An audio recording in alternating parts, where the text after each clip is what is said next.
Բարի երեկո, դուք դիտում եք բաց հարթակ, այսօր իմ հյուրը Հայաստանի ազգային ժողովի քաղաքացիական պայմանագիր խմբակցության падգամավոր Լիլիթ Ստեփանյանն է, բարև ձեզ։ Բարև ձեզ։ Եվ այսպես սկսենք Գյումրիում տեղի ունեցած ավագանու ընտրության արդյունքներից։ Անակնկալ էր ձեզ համար Տիկին Ստեփանյան ընտրության արդյունքը եւ արդյոք հետևություններ անում է քաղաքացիական պայմանագիր կուսակցությունը։ Շնորհակալ եմ հրավերի համար եւ շնորհակալ եմ հարցի համար։ Իրականում մարտի 31-ին տեղի ունեցան ընտրությունները, ասել, որ հնարավոր էր կանխատեսել բոլոր այն քաղաքական ուժերի վստահված քվեների թիվը բնականաբար հնարավոր չէր, բայց արդեն քարոզարշավի ընթացքում մոտավորապես ուրվագծվում էր այն քաղաքական ուժերի հնարավոր ներկայացվածությունը, որ կարող էր նվազագույն շեմը հաղթահարել եւ մեծ առումով սա անակնկալ չէր, իհարկե մենք ցանկություն ունեինք, մեր մեծ ցանկությունն էր, որ մենք կարողանայինք 50+1%-ով ձայն հավաքել եւ ղեկավարել Գյումրի քաղաքը, որտեղ 2018 թվականի հեղափոխությունից հետո Գյումրի քաղաքում միշտ եղել են ընդդիմադիր քաղաքական ուժերի որևէ ներկայացվածություն, դրանք հանդես են եկել կամ միանձնյա կամ կոալիցիոն ռեժիմով, բայց ցավոք այս անգամ էլ մենք չկարողացանք գյումրեցիների 50+1%-ի վստահության քվեն ստանալ, չնայած մենք բավականին գոհ ենք արդյունքներից հաշվի առնելով այն մասնակցությունը քաղաքական process-ներին առհասարակ հաշվի առնելով նաև 2021 թվականի տվյալները բնականաբար եւ հաշվի առնելով տեխնացուների թիվը, խոսքը մոտավորապես 9 տեխնացուների մասին էր, որոնք ներկայացնում էին ել ավելի մեծ թվով քաղաքական ուժեր, այս դեպքում բնականաբար մասնակցությունը մի քիչ ավել եղավ համեմատած 21 թվականին, կապված եւ պայմանավորված մի շարք գործոններով, բայց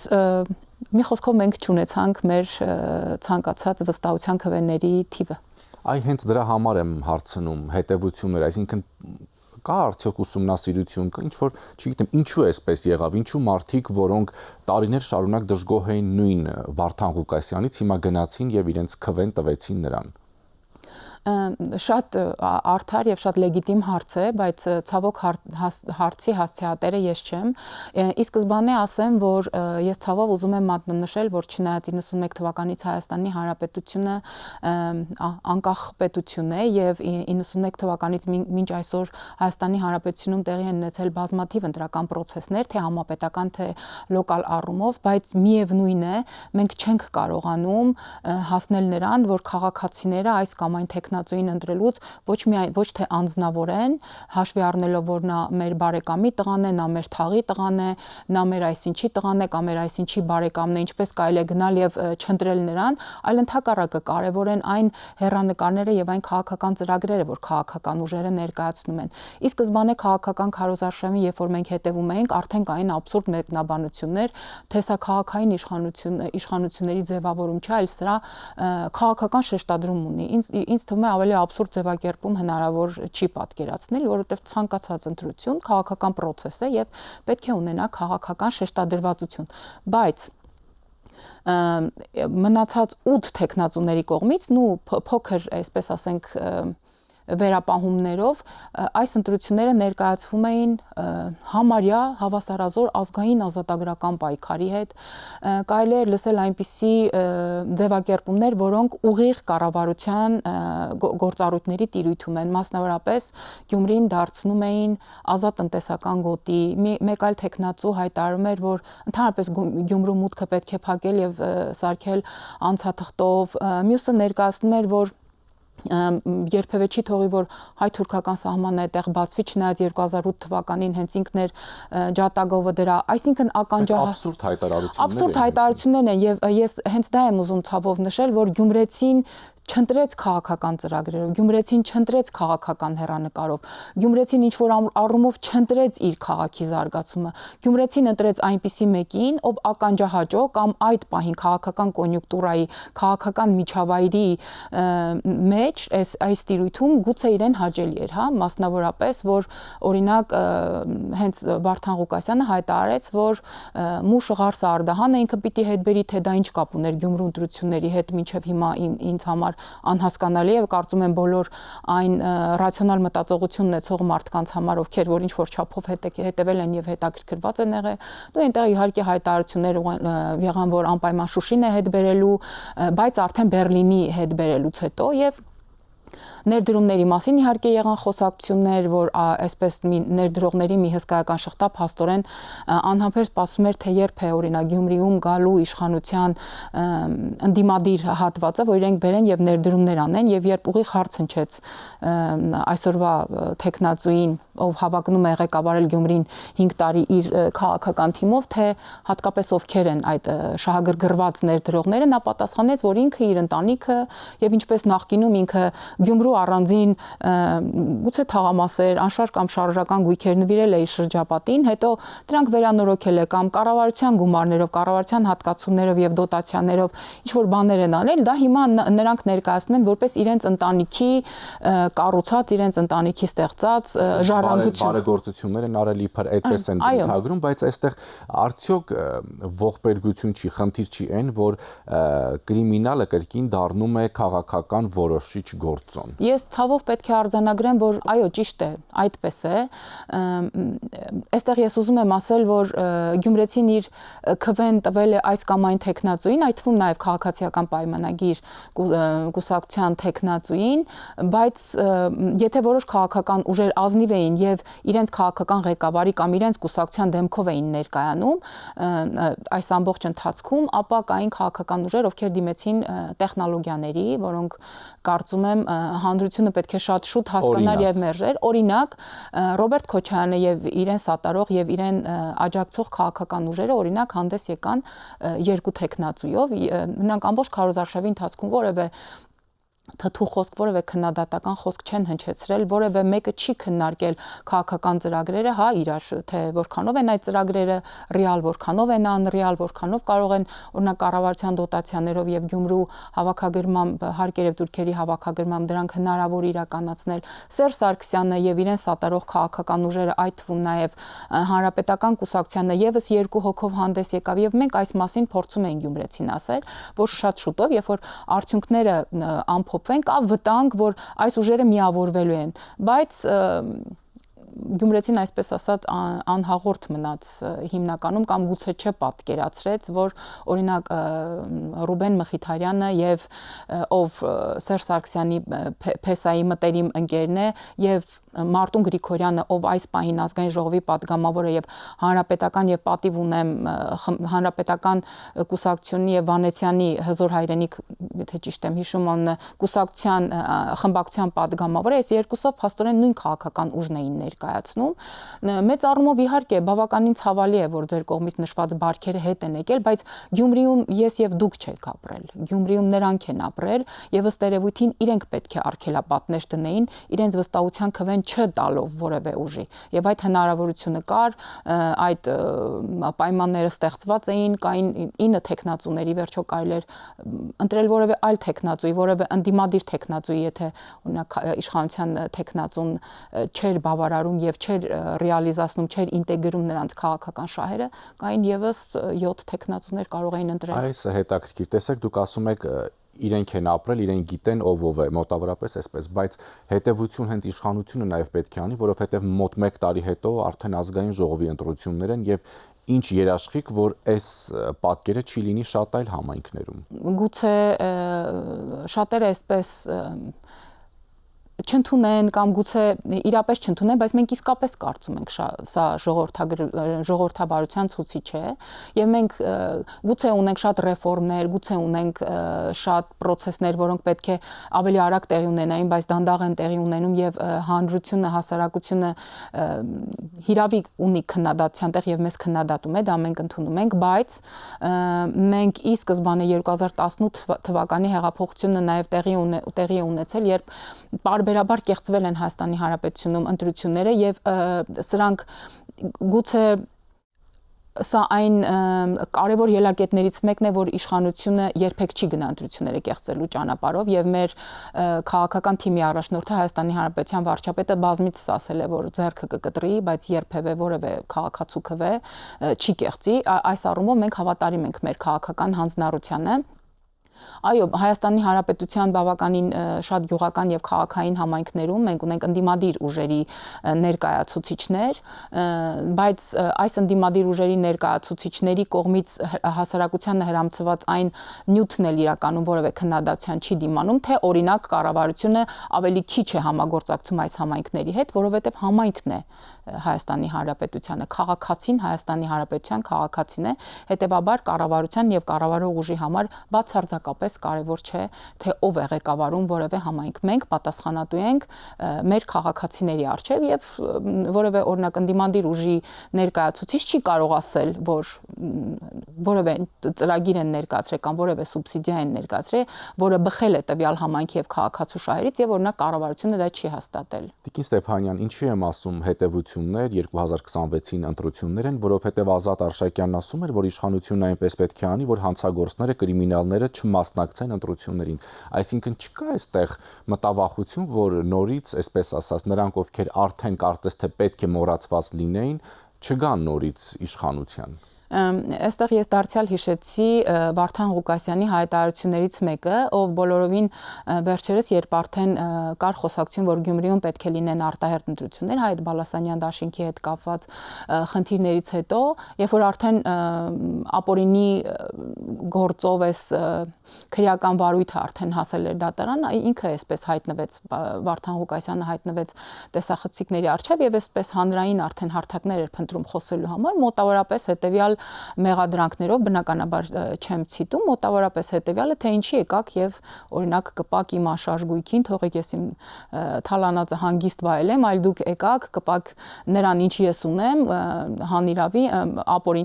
ապօրինի եմ ձեռք բերել, թե ինչպես եմ ձեռք բերել, այ որ դուք կպակ իմ ունեցածին, դրա համար ես հիմա հետ կվերադառնամ քաղաքականություն, որպեսզի տեր կանգնեմ այն ամենին, ինչ ես ըստ էության ունեմ։ Ես ուզում եմ Վարդան Ղուկասյանի տրամադրության վրա բացասական ազդեցություն ունենա, որովհետև համայնքապետ ընտրվելը դեռևս որևէ մեկին չի ազատել քրեական պատասխանատվությունից եւ արդեն հենց ինքն էլ իր բերանով խոստովանում է, որտեվ գուցե ես, գուցե դուք, չգիտենք այդ ամբողջական փաթեթը թե ինչերի մասն է խոսքը, բայց քանի որ Վարդան Ղուկասյանը գիտի թե ինչի մասն է խոսքը, նա արդեն իրեն ապահովագրում է եւ ասում է, որ ինքը փոխքաղաքապետի պաշտոնն էլ որևէ մեկի հետ չի զիջելու անկախ նրանից մյուս քաղաքական ուժերը իրեն սատարում են թե ոչ, որտեվ ինքը գիտի, որ իր հետևից գնալու են, հետեւաբար ինքը այնուամենայնիվ փորձում է պաշտպանել իր աթոռը։ Ինչ վերաբերում է ձեր կողմից հարցի ուղիղ իմաստին, ապա իշխանությունները չէ որ պետք է թույլ տան որևէ տեխնացուի մասնակցել կամ չմասնակցել ընտրություններին։ Իրականում այդ հնարավորությունը, այդ իրավունքը նրանց տալիս է Հայաստանի Հանրապետության սահմանադրությունը։ Եվ եթե այս պահին Վարդան Ղուկասյանը ասում է բազմաթիվ քրեական վարույթներով, որոնք չեն նախատեսում այնպիսի խափանման միջոց, որն էլ իր հերթին չի ենթադրի մասնակցություն որևէ քաղաքական process-ի, ապա իհարկե, բայց եթե չկա նման բան, օրինակ ինչպես է պատկերացնում պարոն Ազատ Արշակյանը, մենք իշխանությունը ինչ պիտի աներ։ Դուք որ ասում եք Վարդան Ղուկասյանը գիտի, որ իր հետևից գնալու է, նկատի ունեք իրավապահներն են գնալու։ Բնականաբար եւ նա այդ մասին բազմիցս հայտարարել է, ամբողջ ընթացքում էլ իր կողմից ասում էր, որ իմ հետևից գալու են, բայց ես արդար մարդ եմ, արդարությունը էսպես, այնպես իրականում չեմ նախանձում նոր ձևով։ Իհարկե ես չգիտեմ process-ները ինչ կերպ կդասավորվեն, կընտրվի արդյոք պարոն Ղուկասյանը համայնքապետ թե ոչ, որովհետև Մարտուն Գրիգորյանի քաղաքական թիմի կողմից եւ նրա կողմից այսպես ափսոսանքով, զղջումով, զղջանքի խոսքերով լեցուն ինչ որ տեքստեր են հնչում, իսկ Կիրակի օրը հանրայինի եթերում այն քաղաքական երկու ուժը, որոնք սատարում են Մարտուն Գրիգորյանին, առհասարակ աբսուրդ հայտարարություն հնչեցրեցին, թե այո, իհարկե մեր քաղաքական ուժը գնալու է եւ տալու են անհրաժեշտ ձայները, որոնք պետք են Վարդան Ղուկասյանին քաղաքապետ ընտրվելու համար, բայց պատասխանատվությունը միևնույն է կրում է քաղաքացիական պայմանագիր կուսակցությունը եւ այսպես իրենց կողմից էլ մի էլի կներեք, այսպես պիտի ձևակերպեմ, հայ որ տղայական պայման դրեցին, թե թող հայտարարի քաղաքական պայմանագիր կուսակցությունը, որ իր կողմից տեխնացու չի առաջադրելու, այնինչ ուզում եմ հիշեցնել բոլորին, որ ի վերջո ՔՎՆ-ները ունեն կոնկրետ թվային արտահայտություններ եւ մենք 17000 ձայնից ավելի ձայն ունենք, մոտավորապես 37% վստահություն ունենք, այսինքն նրանք ովքեր մեզանից 2 անգամ 3 անգամ ավելի քիչ ձայն են հավաքել, նրանք իրավունք ունեն տեխնացու առաջադրելու, այլ բայց քաղաքացիական պայմանագիրը չունի եւ գալով արդեն ժանրի կանոններով ես իսկապես չեմ պատկերացնում այս ավագանու հնարավոր աշխատանքը կամ համագործակցությունը, երբ օրինակ պարոն Վարդան Ղուկասյանը ամեն անգամ երբ որ իր խոսքին ուզում է լրացուցիչ այսպես հենարաններ, հիմնավորումներ կամ պարզաբանումներ կամ ինչ որ ամուր պատճառաբանություն դնի, նա հղում է անում Աստվածաշնչին, հղում է անում ճշտի օրենսգրքին։ Ես չեմ զարմանա, եթե օրինակ Գյումրիում ինչպես նախորդ գումարման ազգային ժողովներն դարձյալ Գյումրից մի պատգամավոր կար առաջարկում էր ճշտի եւ չգիտեմ ինչի նախարարություն բացել եւ անպայման գյումրեցի դնել այդտեղ նախարար իրոք անհասկանալի է, խոսում ենք երկրորդ քաղաքի մասին Հայաստանի Հանրապետության իր մեծությամբ, խոսում ենք գյումրեցիների մասին, խոսում ենք այն քաղաքի մասին, որը ցավոք մինչև հիմա ունի աղետի գոտի ասվածը եւ բազմաթիվ այլ խնդիրներ, եւ խոսում ենք Վարդան Ղուկասյանի մասին, ով ասում է, որ այո, քաղաքապետ պետք է դառնան բոլոր նրանք, ովքեր ճշտով են ապրել, ովքեր իրենց անցած կյանքում սցենարել, չգիտեմ, բավականին բարդ է ինձ թվում է։ Տիկին Ստեփանյան, դուք ասացիք, որ թե Քոչարյանը, թե Սերժ Սարգսյանը մոտավորապես երկու տեխնացուներ են ունեցել այնտեղ, բայց մենք նաև գիտենք, որ վերջին ամիսներին նախկին երկու նախագահների միջև այսպես հերրակա բանավեճ է տեղի ունենում թիմակիցների միջոցով, չէ՞։ Այո։ Ինչ է տեղի ունենում ընդդիմադիր դաշտում, դա պառակտում կարելի է համարել, թե ոչ, թե եւ ինչի համար է այդ կռիվը։ Այսպես խուլ դժգոհություն կա եւ ես վստահ եմ, այ դուք ձեր խոսքում նշեցիք, որ խոսքը այս ամենը տեղի է ունենում 2026-ին ընթരാճ, իրենց այսպես հակասությունն էլ տեղի է ունենում 2026-ին ընթരാճ եւ ըստ էության փորձում են երկու նախագահները եւ իրենց սատելիտ քաղաքական ուժերը փորձում են ինչ-որ կերպ այլ դեմքով կամ ավելի պարզաջրված, մակրաջրված, սրբագործված հանդես կան հանրության առջև եւ Գյումրիում էլ իրենց ուժերն էին փորձում իրար հետ եւ ոչ կառավարող ուժի հետ եւ եթե հիշում եք բավականին տևական ժամանակ բոլորի ուշադրությունը հայացքը ուղղված էր դեպի Մարտուն Գրիգորյան, թե ի վերջո երբ այդ ավետաբեր տեքստով նա հանդես կգա եւ ինչ կասի, չնայած արդեն հասկանալի էր թե մոտարապես ինչ տեքստ է լինելու, որտեվ քաղաքական քարոզարշավի ժամանակ ընդդիմադիր կուսակցությունները քաղաքական ուժերը ներկայացնող տեխնացուները այնպիսի պայմաններով, այնպիսի նախապայմաններով, այնպիսի ձևակերպումներով էին հանդես գալի, որ այստեղ քաղաքականությունը հետ էր քաշվել եւ առաջ էր եկել խոսքին տեր կանգնելու, թքածը չլիզելու, մինչեւ վերջ իրենց ասածը առաջ տանելու այս գործոնը, որը գուցե քաղաքականության մեջ շատ կարեւոր է, բայց չէ՞ որ խոսքը քաղաքացիների շահի մասին է եւ գալով ձեր հարցի հիմնական տրամաբանության ասեմ, որ այստեղ դարձյալ Սերժ Սարգսյանը Ռոբերտ Քոչարյանին իրենից կախվածության մեջ գցեց ըստ երևույթին եւ այդ կարևոր որոշումը, որ իբր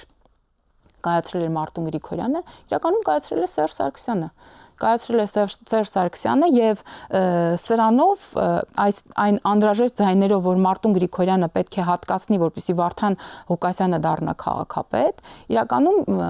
երկկողմանի թակարդ է սա, որովհետեւ լինելու են բազմաթիվ ծրագրեր, բազմաթիվ որոշումներ, որոնք պետք է հաստատի ավագանին եւ ամեն անգամ Վարդան Ղուկասյանը պիտի գնա եւ բոլորին համոզի, որպեսզի գան եւ հաստատեն կամ չհաստատեն այդ ծրագիրը, այսինքն Մարտուն Գրիգորյանի ներկայացուցիչները, իր դաշինքի ներկայացուցիչները ինչ որ չափով պատանդ են վերցնելու Վարդան Ղուկասյանին եւ նրա կողմնակիցներին եւ մյուս թակարդը կա այս կողմի վրա, որ ցանկացած պահի օրինակ մենք կարող ենք ունենալ Ես կանխատեսում եմ մի խոսքով, որ Գյումրու ավագանին այս տեսքով եւ այս ներկայացվածությամբ երկար կյանք չունենա։ Եվ այսպեսի մի հարց էլ ընդդիմությունը պարբերաբար քննադատում է իշխող ուժին խաղաղության համաձայնագրի հետ կապված, երբ հայտարարվեց, որ համաձայնագրի տեքստը համաձայնեցված է, Հայաստանը պատրաստ է ստորագրել, մնում է ճշտել տեղն ու ժամը, ընդդիմությունը հայտարարում է, որ ամեն ինչ արված է Բաքվի ցանկությամբ, Տիկին Ստեփանյան։ Գիտեք, ընդդիմությունը ցավոք Հայաստանի Հանրապետությունում քաղաքական օրակարգեր չի բերում եւ չի գեներացնում, խոսքը մասնավորապես խորհրդարանական ընդդիմության մասին է եւ նրանց քաղաքական ամբողջ գործունեությունը հիմնականում միտված է, որը ճիշտ է նաեւ իրենց լիազորությունների տեսանկյունից, հա քննադատելու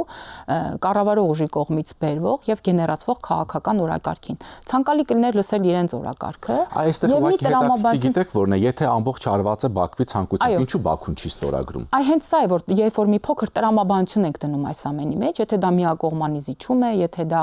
եւս մեկ կապիտուլյացիա է, եթե դա խայտառակ փաստաթուղթ է Հայաստանի Հանրապետության համար, ապա ըստ տրամաբանության Ադրբեջանը պետք է մի րոպե շուտ, մի օր առաջ գար եւ ստորագրեր այդ համաձայնագիրը կամ դներ իր ստորագրությունը։ Հիմա եթե Ադրբեջանը այնուամենայնիվ դա չի անում, այս դեպքում իրենց ասածը որն է։ Այս դեպքում իրենք ինչ են առաջարկում։ Այդ շատ հետաքրքիր է լսել նրանց խոսույթը այս առումով։ Երբ որ մենք այս ամենը բերում ենք եւ տեղադրում ենք իրական Հայաստանի գաղափարախոսության շրջանակներում, երբ որ ասում ենք այդ abstract վիճակը պետք է բերել եւ ավելի առարկայական, ավելի կենտրոնական դարձնել եւ այն ռեսուրսները, որոնք առանց այդ էլ քիչ ունի Հայաստանը, պետք է խիստ նպատակադրված լինի եւ ամեն գնով մենք հասնենք խաղաղության, այստեղից ինչ որ արդեն էլ հոգնեցրել են այդ խոսույթները, այդ հարցադրումները կառավարության հարց ու պատասխանի ժամանակ, երբ որ մենք նայում ենք ովքեր են գրանցվել ընդդիմության կողմից, մենք արդեն անգիր գիտենք, թե օրինակ ով ինչ հարց է բարձրացնելու։ Արդեն 2021 թվականի հունիսից հետո որևէ փոփոխության չի, այսինքն մարդիկ այլևս ասելիք չունեն եւ քաղաքական խորհրդարանական ընդդիմության ամբողջ քաղաքական բովանդակությունը այսպես ամփոփված է թերևս պատգամավորներից մեկի դիտարկմանը, թե Հայաստանի Հանրապետության մակետը, որը փակցված է ազգային ժողովի պատին, բա ինչի Սևանա լճում ջուր չկա, եւ ի վերջո այսպես շատ լուրջ քաղաքական ասելիք կամ քաղաքական առաջարկ սպասել մի խորհրդարանական ուժից կամ խորհրդարանական ընդդիմությունից, ովքեր դեմ են քվեարկում հայրության մասին օրենքին, բայց օրինակ կողմ են քվեարկում Դաբաղի մասին օրենքին, ես չեմ ինչ պիտի սպասել էլ։